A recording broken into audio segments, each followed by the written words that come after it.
بسم الله والحمد لله والصلاة والسلام على رسول الله وعلى آله وصحبه ومن والاه ربي اشرح لي صدري ويسر لي أمري واحلل عقدة من لساني يفقهوا قولي.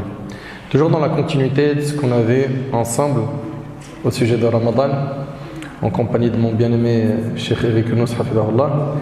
Rappelez-vous que Ramadan, il peut intercéder pour nous, notre jeûne. Rappelez-vous que As-Siyam, il peut intercéder pour nous Yawm al-Qiyamah. C'est ce qu'il a dit, alayhi salatu wassalam. Écoutez ce qu'il a dit. Il a dit As-Siyam wal-Qur'an yashfa'ani lil-'abd. C'est-à-dire quoi? Le Siyam, donc ton jeûne de Ramadan, et le Coran intercéderont en faveur de leurs auteurs. Le jeûne dira au Seigneur, je l'empêchais de manger et de boire. C'est-à-dire quoi? C'est-à-dire que tu ne mangeais pas, tu ne buvais pas dans la journée, n'est-ce pas? Laisse-moi intercéder en sa faveur. Et le Coran qui va dire, oh mon Seigneur, je l'empêchais de dormir la nuit, laisse-moi intercéder en sa faveur. Est-ce qu'on fera partie de ceux qui gagneront Yawm al-Qiyamah l'intercession de notre jeûne? Ou est-ce que ce sera un jeûne, comme on a dit tout à l'heure, qui se limitera à avoir eu faim et soif? Donc pour cela, il faut une préparation. Déjà dans ton cerveau, il faut que tu te programmes. Je me programme, Ramadan, bi'idhnillah, je vais tout donner. Comme il a dit le prophète, montrez Allah le meilleur de vous-même, je vais montrer Allah le meilleur de moi-même. Et pour cela, dès aujourd'hui, après cette conférence, je me prends en main. C'est pas je me dis, ouais, j'attends le premier jour de Ramadan et je démarre. Faites pas cette erreur. Oh Maïdrik, mon frère, qu'est-ce qui te dit que tu vas vivre jusqu'à Ramadan? Qui te dit que tu vas pas mourir avant? Qui a la garantie de finir cette conférence? Qui? Personne. Pourquoi? Parce que l'ange de la mort, nous on sait en tant que croyants, il peut venir à n'importe quel moment, on est d'accord ou pas? Parfait. Mais maintenant, ce qu'il faut, c'est quoi? C'est, je vais planifier. Pour ce Ramadan-là, je vais faire le nécessaire pour corriger ce qu'il y a à corriger dans ma pratique religieuse, pour augmenter dans mes bonnes actions. Je vais vraiment mettre le paquet pour être quelqu'un de top pendant Ramadan. Ok? S'il faut pour cela sacrifier ta fréquentation qui t'amène vers le haram, tu le sacrifies. S'il faut que tu sacrifies ce que tu avais l'habitude, ces addictions-là, de regarder de la pornographie, sacrifie, fais des efforts, sacrifie, coupe-toi du haram, ok, afin qu'Allah tabaraka wa ta'ala te facilite. Et puis, sachez une chose, c'est que pendant Ramadan, vous tous, sans exception, je parle de ceux qui jeûnent parmi vous, vous êtes forts et vous êtes capables. Vous êtes forts. Quelqu'un qui arrive pendant 18 heures à ne pas manger, à boire, il a réussi à se priver de la boisson quand il avait hyper soif, alors qu'il était peut-être tout seul dans la cuisine. Et il y avait la bouteille d'Oasis tropicale ou l'eau fraîche. Il a hyper soif. Qu'est-ce qui l'a empêché à ce moment-là de boire? C'est quoi? Taqwallah. Il se dit, je ne peux pas faire ça, Allah il me voit. Parfait. Parfait. Tu viens de montrer que tu es fort. Ce qui a fait que tu es capable de lâcher le halal pour Allah prouve que tu es capable de lâcher le haram pour Allah. Tu as réussi à t'abstenir de manger et de boire. Ça montre que tu es capable, que tu es fort. Donc arrête de partir en mode défaitiste. J'arriverai pas. Ah, c'est trop compliqué. Les tentations elles sont fortes. Frère, on est en France. Et tu crois nous on vit où? Sur Jupiter? Cheikh Younous sur Neptune? Mais pareil, nous on est nés ici, on était à l'école ici, on a étudié, puis on a fait le nécessaire pour essayer d'avoir un rôle. Et on a fait le nécessaire sans être parfait. On a fait le nécessaire en allant vite parfois, machallah, sur le chemin de la piété. Et parfois en allant très doucement. Parfois en étant fier de notre dîn. Et parfois finalement en n'étant pas à la hauteur de notre dîn en fait. Souvent quand on voit des imams ou au-delà des imams, quand on voit des savants, on a l'impression qu'ils ont toujours été comme ça. Mais chacun d'entre nous a une histoire, c'est vrai ou pas? Tout le monde n'est pas né dans la piété. On a évolué, on a grandi. Mais l'important c'est quoi? Et je reprends ce que je vous ai dit tout à l'heure. L'important c'est d'avoir conscience qu'on est en train de porter un héritage. Regardez. En langue arabe, comment on dit un fils? Ibn. Ça vient de quel verbe? Bana yabni. Bana yabni, ça veut dire quoi? Ça veut dire construire. On est les fils de l'islam. On va construire l'islam ou on va le détruire? Inch'Allah, on va le construire. On va élever les minarets de l'islam ou on va les rabaisser? On va renforcer la bâtisse de l'islam ou on va l'affaiblir? Vous voyez ce que je veux dire? Mais chacun d'entre nous avec sa façon de faire, entre parenthèses, pas sa façon de faire, c'est pas la bonne expression, mais chacun d'entre nous avec ses forces et ses faiblesses. Regardez, une fois on était à Médine, à l'époque où j'étais étudiant là-bas, parmi les plus grands bienfaits qu'Allah Azza wa Jal m'ait offert dans ma vie, si ce n'est le plus grand, après l'islam, nous étions à un dars de Cheikh Abd al-Muhsin al-Abbad, hafidahullah, le muhaddith de Médine, le grand muhaddith, donc l'expert dans la science du hadith du prophète sallallahu alayhi wa sallam de Médine, grand expert. Le père, vous connaissez peut-être Cheikh Abdelrazak al-Badr. Abdelrazak, c'est son père, d'accord? Aujourd'hui, Cheikh Abdelrazak, il est sur le siège de son père, il y a la fierté du père. Cheikh Abdelrazak, quand il était jeune, c'était un mouchawish. Ah, mouchawish, c'est le Moyen-Orient, ça vous dit ça. Cheikh Abdelrazak lui-même racontait des histoires où quand il était jeune, des fois, il n'était pas assez sérieux. Aujourd'hui, il est où? Dans la mosquée du prophète sallallahu alayhi wa sallam. Il fait partie des gens de science très connus. Cheikh Abd al-Muhsin al-Abbad, son père, écoutez bien la petite anecdote, et pour moi ça a été quelque chose de décisif dans ma vie spirituelle. Vraiment ça a été décisif, je vous partage ça. Cheikh, à la fin de son dars, il y a des questions-réponses. Et donc les gens écrivent sur un papier, tu donnes à la personne devant, et ensuite les questions arrivent, et tu as quelqu'un qui va lire la question. Et lui, il va sélectionner les questions. Et il sélectionne une question, elle est aïb. Elle est honteuse, on n'a pas compris pourquoi il l'a lu. Cheikh, salam alaikum wa rahmatullah, est-ce que le fait de faire 2 raka'at après salat al-maghrib fait partie de la sunna du prophète sallallahu alayhi wa sallam parce que je vous ai vu, vous ne l'avez pas fait? Chouma ou pas? Tu dis ça à un alim. Le cheikh, il est très âgé, il est quasiment aveugle. À l'époque où il y avait cette question-là, non, il marchait encore tout seul. Après, il avait du mal, après, il était en fauteuil, etc. Le cheikh, il ne s'est pas énervé. Il a dit na'am. Il a dit qaddarallahu ma shafa'a. Il a dit walhamdulillah, Allah Azza wa Jal m'a donné la facilité dans certaines choses et m'a rendu plus difficile dans d'autres. Écoute bien comment il a répondu. Pour moi, c'était une grande leçon. Il a dit la porte d'entrée du paradis qu'Allah Azza wa Jal m'a donné, incha'Allah, s'il accepte, c'est l'enseignement. Et ensuite, il nous a dit Cheikh, pendant plus de 20 ans, il ne s'est pas absenté une seule fois à enseigner le hadith à la mosquée du prophète sallallahu alayhi wa sallam. Le seul jour de repos qu'il prenait, c'était le vendredi. Il a enseigné les 6 recueils de hadith entièrement dans la mosquée du prophète sallallahu alayhi wa sallam. Les 6 recueils de hadith. C'est quoi les 6 recueils de hadith?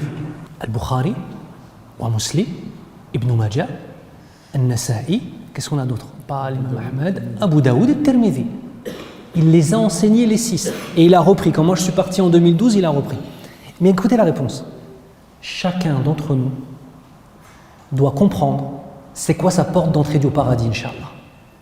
Il y a des gens pour lesquels ce sera la mémorisation du Coran. D'autres pour lesquels ce sera la sadaqa, l'aumône. D'autres pour lesquels ce sera l'étude de la science islamique. D'autres pour lesquels ce sera l'étude de la langue arabe. D'autres pour lesquels ce sera l'humanitaire. D'autres pour lesquels ce sera d'être au service de ses parents. D'autres pour lesquels... Ouais, siyam, d'autres savoir siyam. Vous comprenez? Attention, ça ne doit pas être un alibi pour rien faire dans les autres domaines. Attention, ce n'est pas un alibi pour rien faire dans les autres domaines. En fait, tu veux dire que c'est une facilité qu'une personne peut avoir? Une facilité qu'Allah Azza wa Jal donne à chacun d'entre nous, toujours au minimum dans un type d'adoration. Ce type d'adoration, tu ne le lâches pas. Pourquoi je vous dis ça? Pendant le Ramadan, tu vas voir des modèles autour de toi de gens qui vont s'adonner par exemple à la lecture du Coran, ils vont finir le Coran une fois tous les 3 jours. Je ne suis pas sûr que tu aies la capacité à le faire et que moi-même j'ai la capacité à le faire. Mais peut-être que durant le mois de Ramadan, tu auras d'autres capacités, d'autres capacités dans d'autres domaines qui seront magnifiques. Vous comprenez ce que je veux dire? L'aumône, par exemple. Comme l'aumône, comme plein de choses. En fait, gardez à l'esprit que ta vie de croyant, c'est une lutte contre ta propre âme. Que ta vie de croyant, c'est le fait d'avoir toujours de l'ambition dans ton dîn. Et que ta vie de croyant, c'est le fait d'avoir des objectifs. Et l'objectif principal final, on a dit c'était lequel? La satisfaction d'Allah. Si tu me permets, j'aimerais beaucoup rebondir sur ce que tu viens de dire, Barakallahu Fik. Ça m'a rappelé que dans une conférence, je me souviens, j'étais en train de parler de l'exagération dans la religion, et puis dans la conférence, j'évoquais que la personne, en fait, elle a l'obligation, comme vous le savez, de faire les piliers de l'islam. Ok. Après, elle peut être à l'image d'Abu Bakr as-Siddiq radiyallahu anhu, qui lui, c'était un homme, il était, subhanallah, Abu Bakr. C'était un homme qui était très, très, très motivé pour faire les bonnes actions. À un point où le prophète, alayhi salatu wassalam, il dit dans un hadith une fois, qui d'entre vous aujourd'hui a débuté la journée en jeûnant? Qui aujourd'hui jeûne? Abu Bakr, il dit moi. Qui d'entre vous aujourd'hui a accompagné un mort à sa demeure dernière? C'est-à-dire il a suivi un cortège funéraire jusqu'à l'enterrement. Abu Bakr, il dit moi. Qui d'entre vous aujourd'hui a nourri un nécessité aujourd'hui? Abu Bakr, il dit moi. Qui d'entre vous aujourd'hui a visité un malade? Abu Bakr, il dit moi. Allahu Akbar. Allahu Akbar. Ça c'est en un jour. Ça montre quoi ici? La motivation, elle était de taille. Pourquoi? Parce que fil muqabil, il y a quoi? Il y a le Jannah. Ce qui nous est promis, c'est le paradis, c'est immense. Et le prophète, ça m'a dit, celui qui accomplit tous ses actes entrera au paradis. Donc, ce hadith-là, il est rapporté par Muslim. On peut être à l'image d'Abu Bakr, être vraiment quelqu'un qui est sur tous les fronts et avoir une facilité dans plusieurs ibadat, mais on peut aussi choisir une action avec laquelle on a une affinité. Et c'est ça, en fait, qui m'a fait rebondir sur ce que Cheikh Yunus a dit. Et c'est exactement, subhanallah, ce que faisaient les compagnons. Ils privilégiaient les actions non obligatoires avec lesquelles ils avaient plus d'affinité. Abu Hurayra, radiyallahu anhu, très connu pour être un savant dans la science de la religion. Khalid ibn al-Walid, lui, il est connu pour le combat.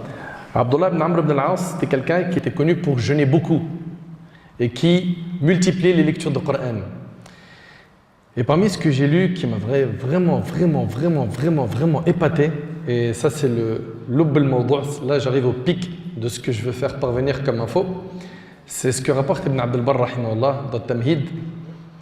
Il dit que Abdulaziz ibn Abdulaziz, il dit qu'Abdullah ibn Abdulaziz al-Umari, l'adorateur, il a écrit à l'imam Malik.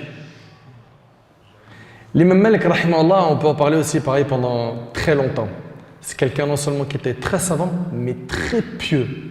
Très pieux. Au point où, pour évoquer un hadith du prophète, il allait faire les ablutions. Je ne sais pas si tu imagines.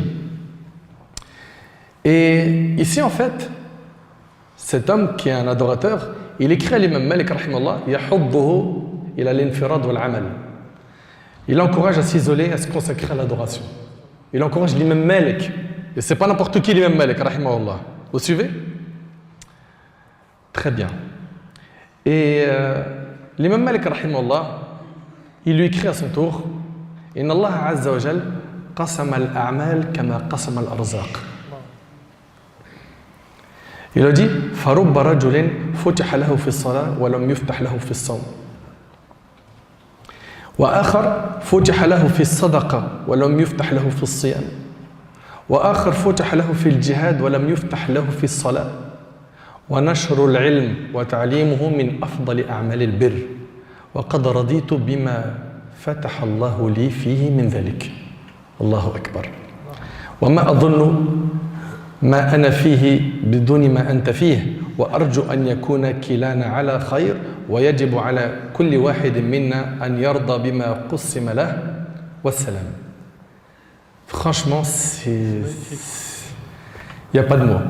Il a dit, l'imam Malik qui lui a écrit, donc rappelez-vous, hein, on a ici Abdullah al-Umari, c'est un adorateur, il écrit à l'imam Malik, il l'encourage à s'isoler, à se consacrer à l'adoration. L'imam Malik, c'était un savant très connu dans la ville de Médine du prophète, dans la ville de Médine, hein, la ville du prophète sallam, il enseignait la science. C'était quelqu'un de très savant. Et l'imam Malik, rahimahullah, il lui répond. Il lui dit, Allah a partagé les actions tout comme il a partagé la subsistance. Allah a partagé les actions tout comme il a partagé la subsistance. Peut-être qu'un homme, Allah va lui ouvrir les portes de la prière et pas celles du jeûne. Excusez-moi, il parle de prière obligatoire? De jeûne obligatoire? Attention, hein. Là on parle des actes surrogatoires. Ces gens-là, ils étaient très sérieux à l'époque. Hein. Ces gens-là étaient très sérieux dans les pratiques obligatoires et ils excellaient dans le surrogatoire. Peut-être qu'un homme, Allah va lui ouvrir les portes de la prière et pas celles du jeûne. Et un autre, Allah va lui ouvrir les portes de l'aumône et il ne va pas lui ouvrir les portes du jeûne. C'est vrai, il y a des gens, jeûner lundi, jeudi, pour eux c'est trop dur. Jeûner 3 jours par mois, c'est trop dur. Jeûner comme Daoud alayhi salam, 1 jour sur 2, c'est trop dur. Jeûner Sha'ban, c'est trop dur. Hein? Ou dans les mois sacrés, quand il est recommandé de jeûner, c'est difficile pour lui. Mais par contre, il a une facilité à faire des aumônes. C'est vrai ou c'est pas vrai? Très bien. Et il dit, et un autre, Allah lui ouvre les portes du combat dans le sentier d'Allah, mais il n'ouvre pas les portes de la prière. Et le fait de propager la science fait partie des meilleures adorations. Et je suis satisfait de la porte qu'Allah m'a ouverte. Et je ne considère pas que la situation dans laquelle je me trouve a moins de valeur que celle dans laquelle tu te trouves. Allahu Akbar. Subhanallah. D'ailleurs, l'imam Ahmad, rahmallah, il préférait étudier la science la nuit que faire Qiyam al-Layl. Et il a dit, à la fin, l'imam Malik, j'ai bon espoir que tous les deux sommes dans le bien et il incombe à chacun d'entre nous d'être satisfait de ce qu'Allah nous a accordé. Wassalam. C'est des paroles en diamant.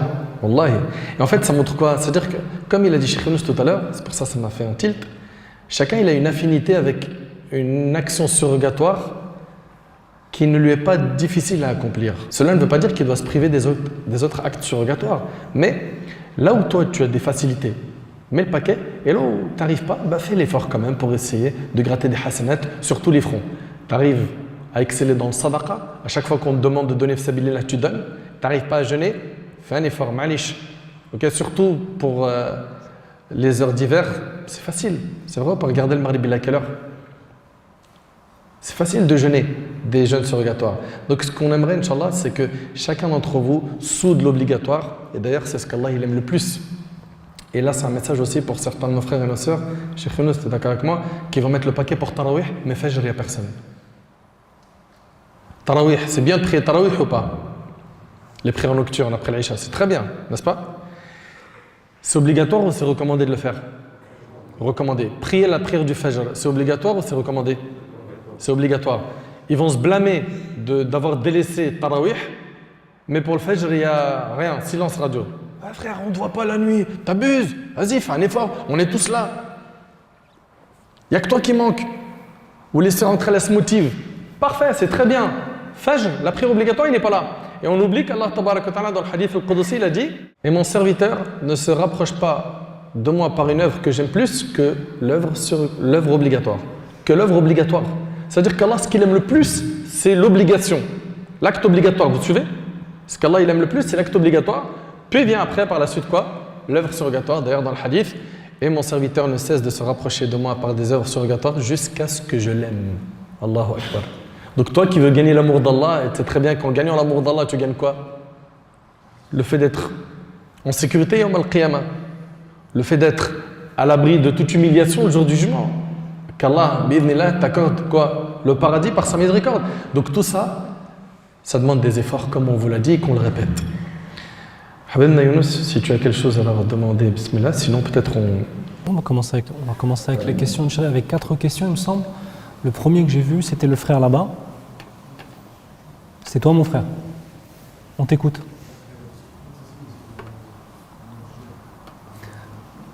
Le frère pose la question, qu'est-ce que le prophète sallallahu alayhi wa sallam faisait durant le mois de Siyam? Donc, comment s'inspirer de la sunna du prophète sallallahu alayhi wa sallam pour nous tenter de l'imiter dans nos actes d'adoration. Déjà, première des choses, le prophète sallallahu alayhi wa sallam était toujours constant, était toujours concentré, était toujours exigeant vis-à-vis de tous les actes obligatoires. Et encore une fois, vous savez, parfois, on néglige les choses obligatoires parce qu'on a l'impression que, comme ça se répète toujours, il y a comme une certaine lassitude.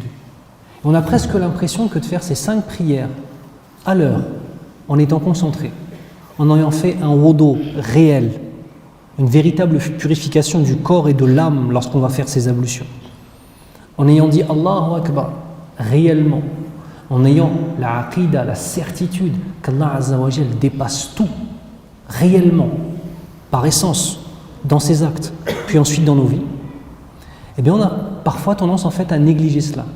Et on cherche en fait, comment vous dire, un peu de l'exotisme. Vous voyez ce que je veux dire ou pas? Donc déjà, il n'y avait personne de plus constant sur l'obligation que le prophète d'Allah sallallahu alayhi wa sallam.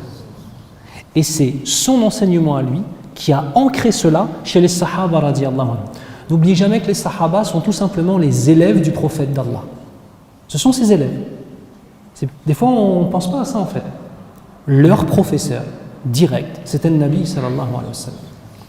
Deuxième élément, l'adoration par excellence de façon globale qui a été pratiquée par le Nabi sallallahu alayhi wa sallam, mais aussi pratiquée ensuite par les Sahaba, tabi'in, et les ulama de façon globale, c'est la lecture intensive du Coran al-Karim, c'est-à-dire que c'est Shahrul Coran.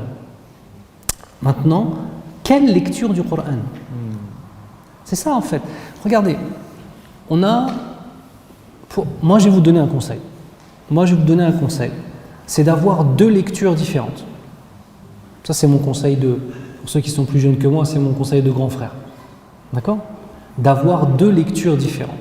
La première lecture, c'est celle qui va te permettre de pouvoir au minimum, incha'Allah, lire la moitié, voire tout le Coran en entier durant le mois de Ramadan.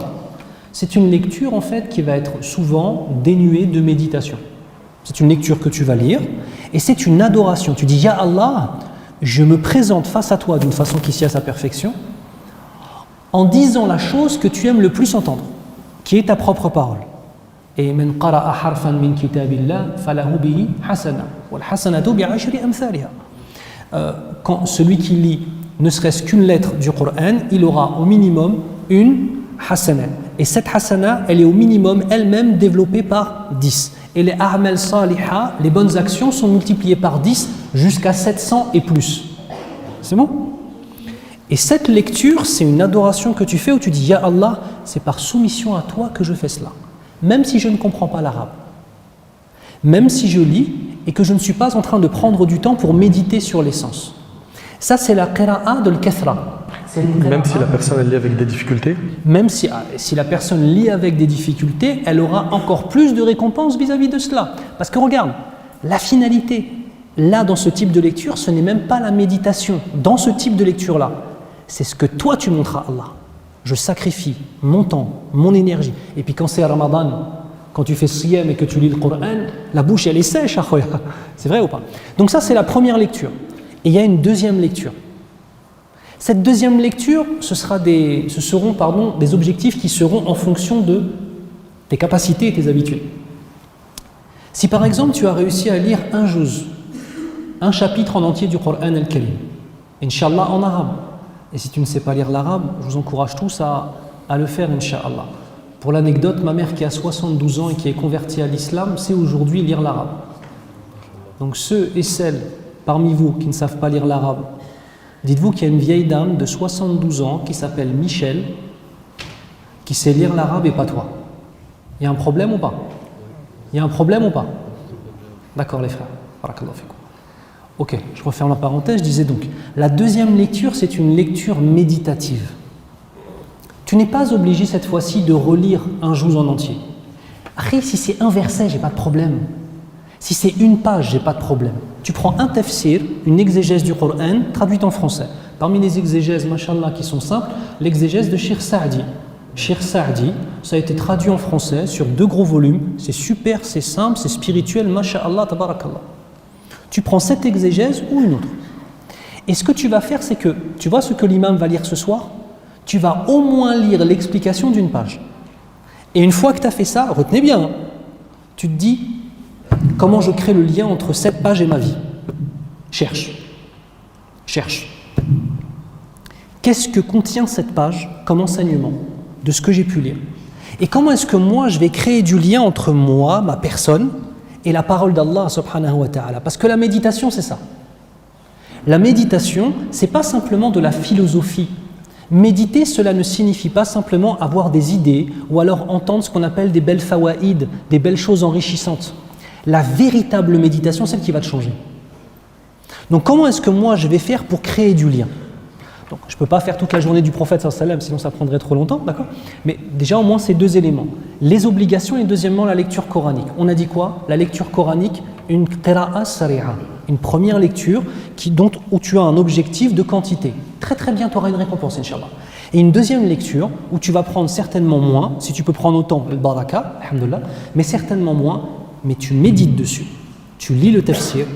Et j'insiste mes frères, tu crées du lien. Aujourd'hui, on a trop de frères qui ont écouté 100 conférences, 200 conférences, 1000 conférences, qui sont capables de te répéter des belles choses qu'ils ont entendues, mais ne les ont jamais vécues. Si tu ne vis pas ton dîn, en fait, tu es spectateur de ton propre dîn. Il y a plein de frères que je connais, mashallah, ils portent les apparences de l'islam, tabarakallah, et on aime ces apparences de l'islam telles que la barbe et d'autres choses, mashallah. Mais quand tu parles avec eux et que surtout tu regardes leurs vies sont vides des enseignements qu'ils ont reçus. Comme le disait Cheikh Al-Uthaymin, rahimahullah, et d'autres mashayikh, kullu ilmin laysa tahtahu amal fahuwa batil. Toute science qui ne donnera pas naissance à des actions est une science vaine. Elle n'est pas vaine par elle-même, elle est vaine dans ce qu'on en aura fait. D'accord? Par rapport à ça aussi, il y a le hadith d'Ibn Abbas, le prophète était l'homme le plus généreux. Il est encore plus pendant le mois de Ramadan, lorsque Jibril le rencontrait. Et il le rencontrait chaque nuit jusqu'à ce que le mois de Ramadan se termine. Le prophète lui lisait le Coran.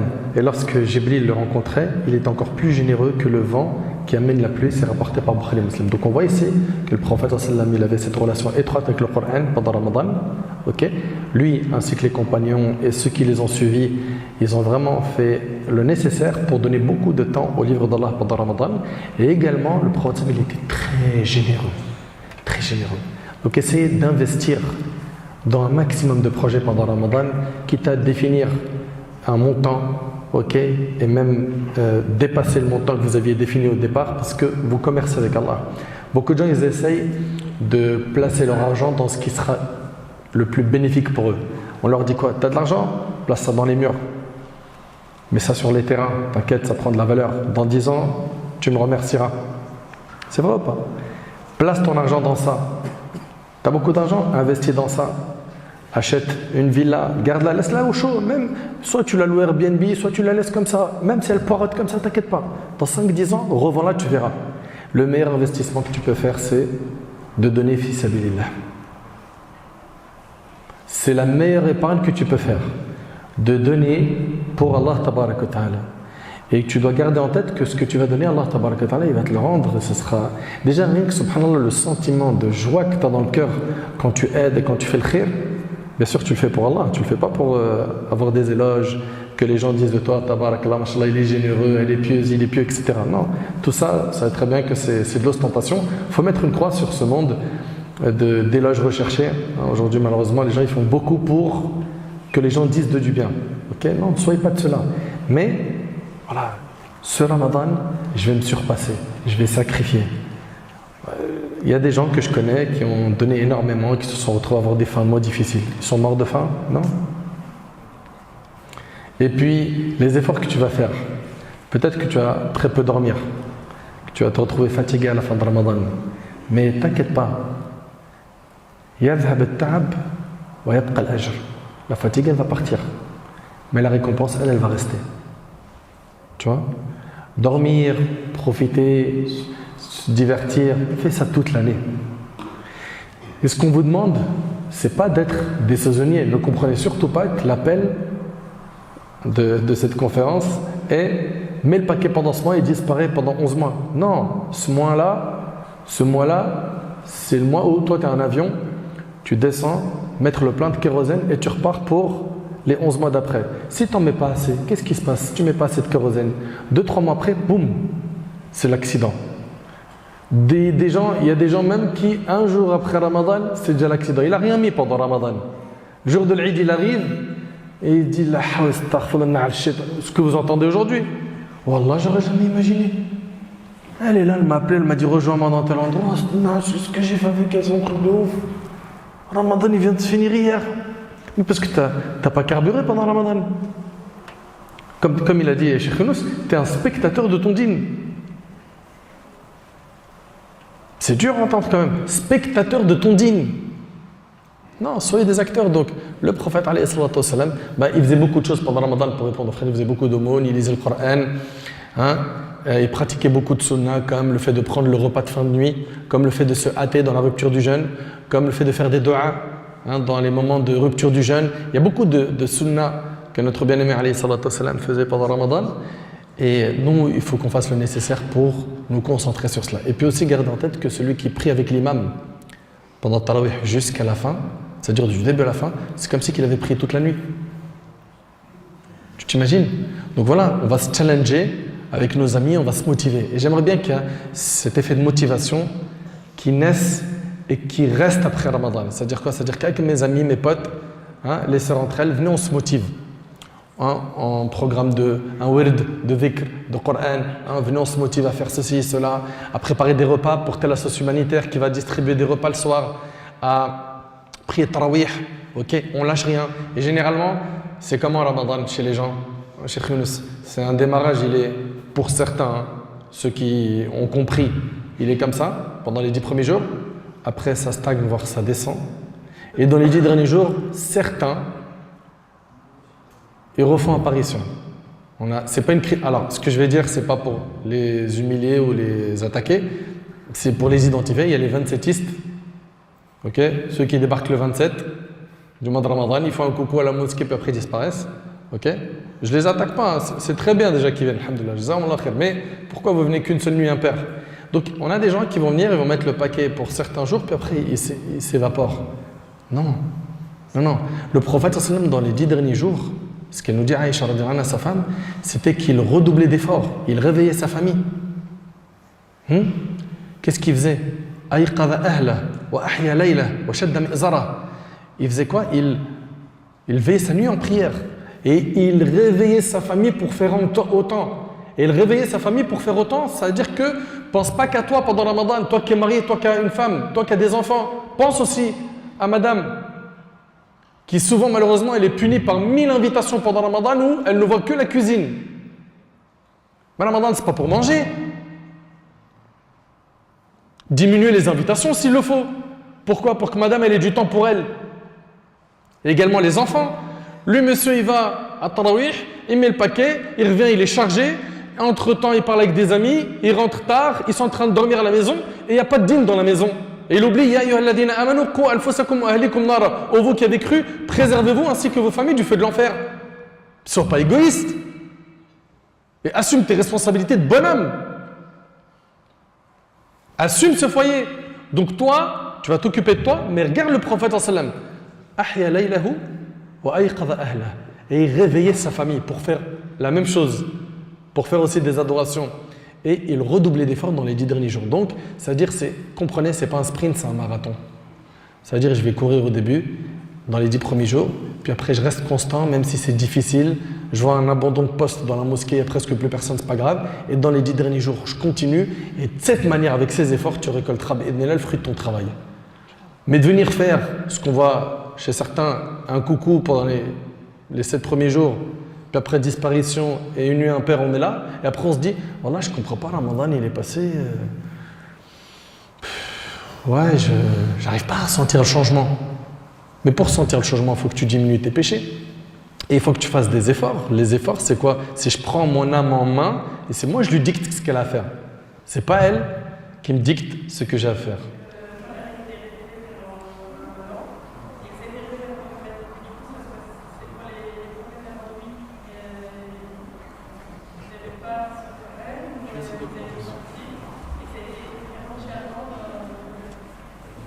J'ai pas entendu la fin. T'as entendu la fin? Je pense.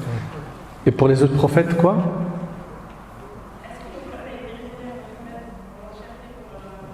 Est-ce qu'il a été... Ok, très bien. 23 ans de révélation, mais là on dit en une seule nuit. Ouais, vas-y, Inch'Allah. Très bien, on va prendre votre question, Inch'Allah. Ok, pour commencer par répondre aux frères, Inch'Allah ta'ala, je pense que déjà les programmes ne sont pas des vérités absolues, premièrement. Ce qui pourra composer le programme, lui, pourra être une vérité absolue, comme certaines adorations. Mais le programme, c'est simplement, je pense, quelque chose qui est proposé sur une expérience personnelle. Je pense qu'il y a 4 programmes différents. Il y a un premier programme, enfin 5 programmes différents, pardon. 6, 7, non je rigole, 6. Il y a le programme de celui qui travaille, qui est actif durant le mois de Ramadan, et le programme de celui qui a pris des congés durant le mois de Ramadan. D'ailleurs, c'est vraiment un conseil que je vous donne.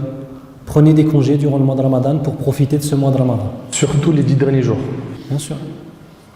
Donc déjà, il y aura un programme pour celui ou celle qui travaille pendant le Ramadan, et il y aura un programme différent pour celui ou celle qui ne travaillera pas durant le mois de Ramadan.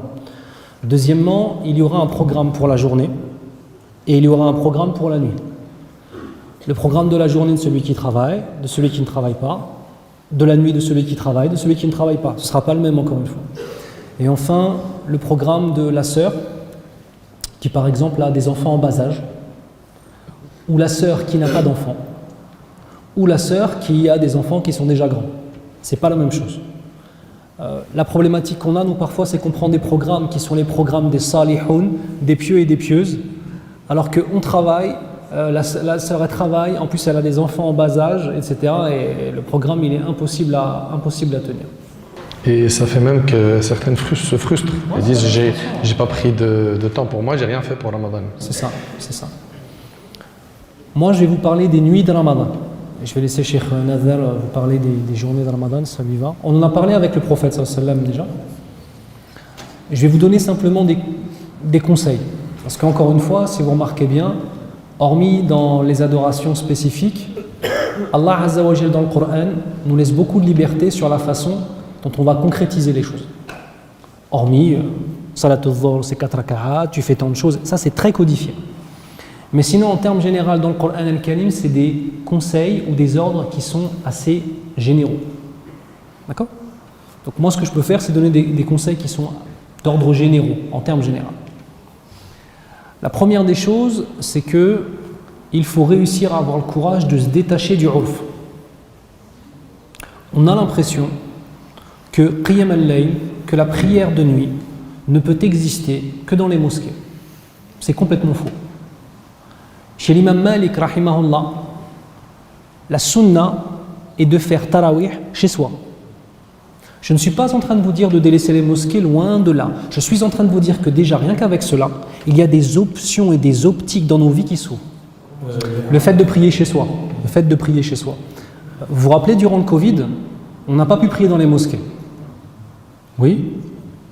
Le premier Covid, ça a été le plus beau Ramadan que j'ai passé de ma vie en France. Prière en famille, tous les jours, Qiyam al-Layl, magnifique Allah. Pareil, c'était magnifique. Le deuxième, il était lourd. Le deuxième, on était un peu. Mais le premier, on a redécouvert le plaisir de la prière à la maison.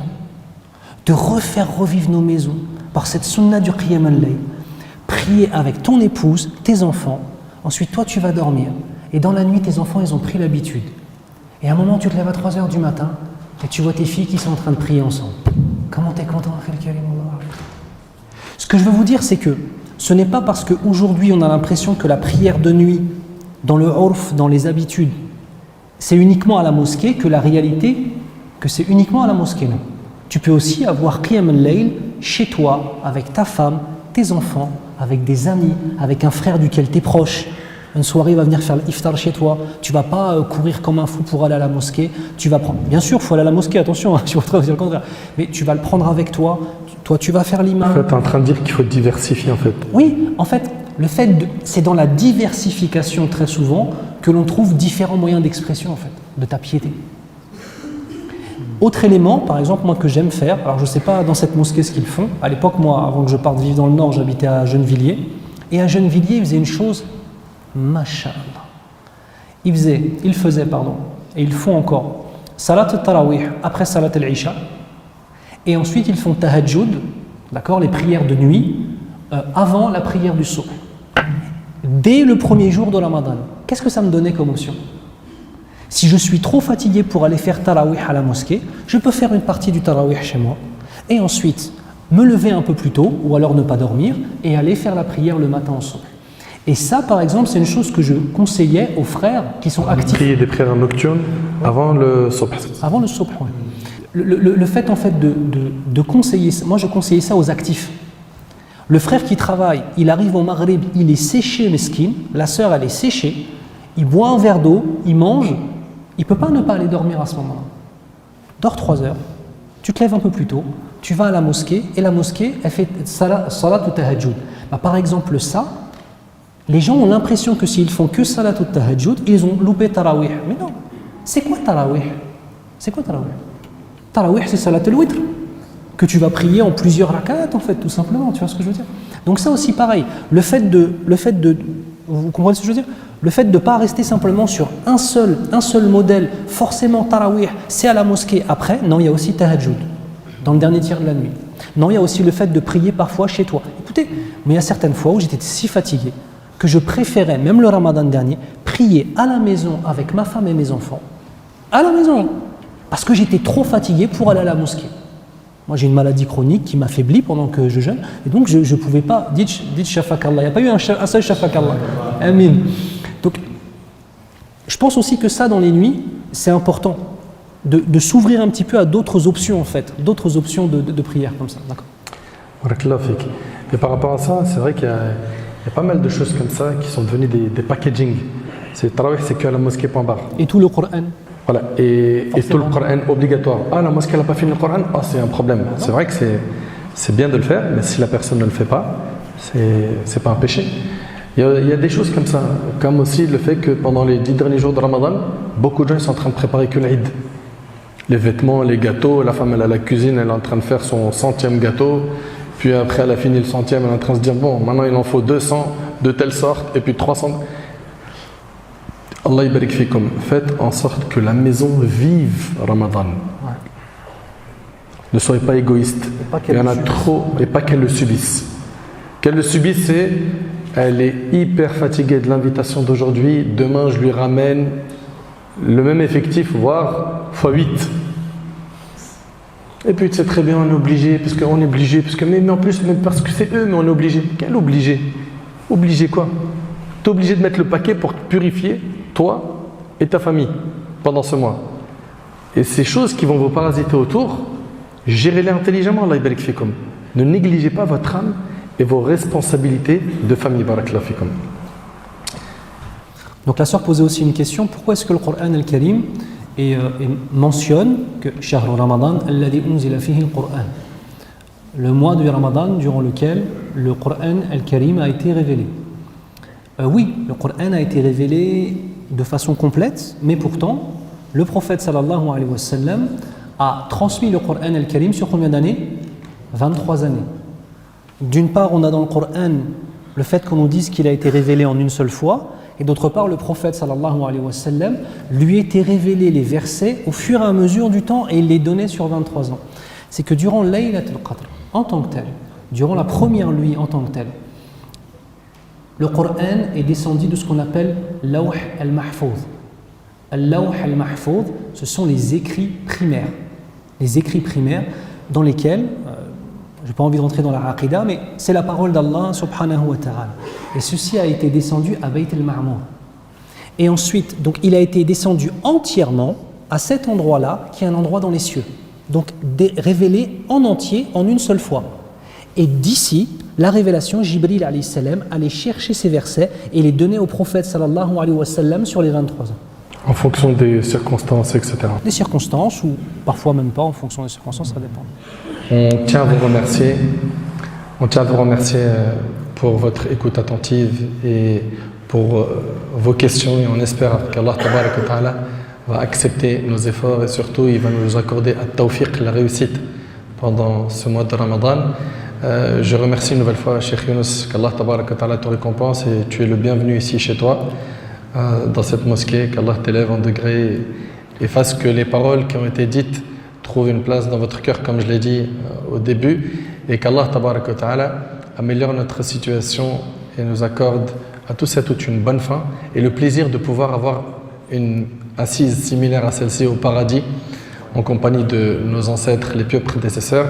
فصلى الله سبحانه وتعالى أن يتقبل منا ومنكم صالح الأعمال. سألوا عز وجل أن ينفعني بما قلت وأن ينفعكم بما سمعتم. هذا والله أعلم وآخر دعوانا الحمد لله رب العالمين. Et je laisse le mot de la fin à notre bien-aimé Cheikh Yunus. اللهم أرنا الحق حقا وارزقنا اتباعه وأرنا الباطل باطلا وارزقنا اجتنابه.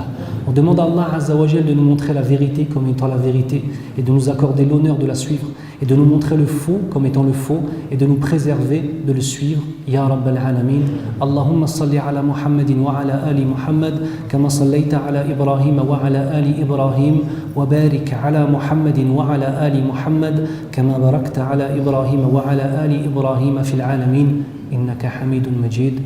Wassalamu alaikum wa rahmatullah. بارك الله فيكم. بارك الله.